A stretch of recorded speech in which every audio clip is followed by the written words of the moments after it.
mbokki Sénégal asalaamaaleykum ñoo ngi leen di nuyu di leen sargal di beral nuyu suñu kilifa diine yi ak suñu kilifa aada yi ñuy seetaan ñu ngi dëgmal lu am solo muy élection présidentielle 2019 di jamono tànneef di jamono boo xam ne kenn ku nekk ci citoyen ci ngay amaat sañ-sañ mën a am kàddu ci réew mi.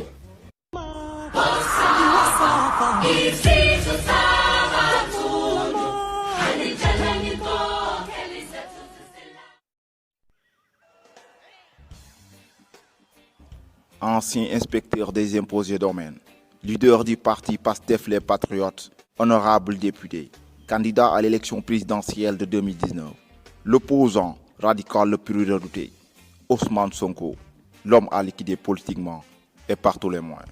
benn ci problème yi ñu am ñun ci suñuy démocratie mooy dañuy am ay njiit yoo xam ne dañoo tàmm di engagé peuple bi te duñu mus a wax ak peuple bi ba leeral leen li ñu leen di engagé lu mu barki Dembo Ndiaye lañ fi dem Paris dem ne signé nañu ay engagement pour 3927 milliards loo xam ne bor la Sénégal waxuma la ñun waaye suñuy sët sax dinañu toog.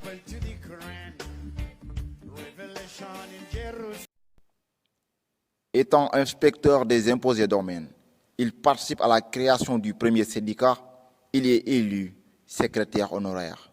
Il critique le gouvernement et accuse l'État des anomalies fiscales et budgétaires en mettant en cause les concernés.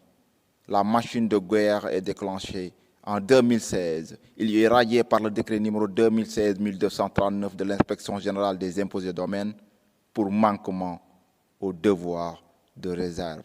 moom laa wax doome xaram ju bona bon joo xam ne rey moo dagan ci moom waaye bàyyi ko muy saaga mag ñi di continuer ba pare it ngeen laaj ko xaalis bi mu yor fu mu ko jëlee Sénégal loi bi moo tere ñuy fabub xaalis di la may nee na dañ koy mayub xaalis mu koy jël ñëpp. bu doon làmmeñ dong mooy ree tey jii du ma taxaw seen kanam.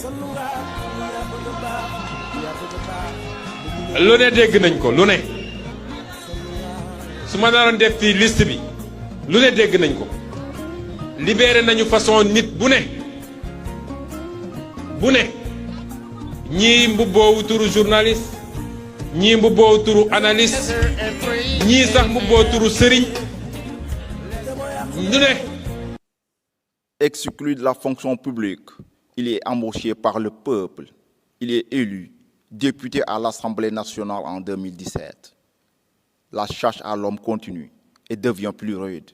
Un mot d'ordre, un seul objectif, l'élimination d'un adversaire politique.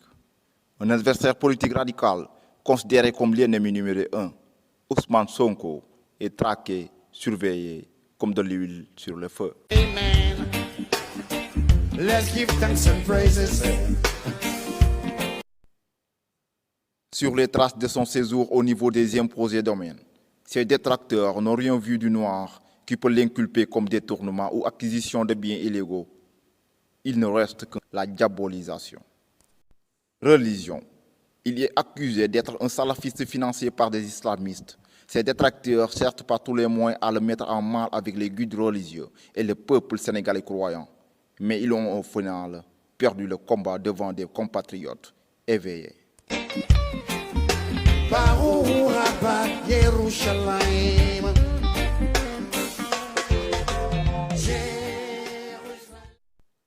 Rébellion. Il est accusé d'être membre du MFDC pour semer la discorde entre lui et le peuple.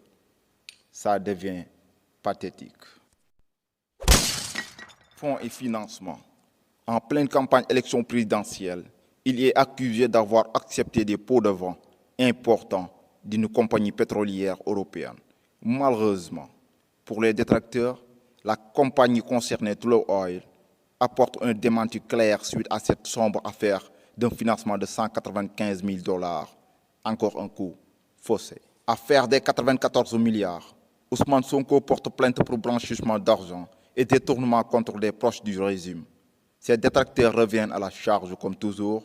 Ils l'accusent de faire pression sur l'État pour ses propres intérêts, en espérant recevoir une commission de 12% sur les 94 milliards. Un vrai compte de fait. Il se trouve qu'on est en Afrique. La loi du plus fort est la meilleure.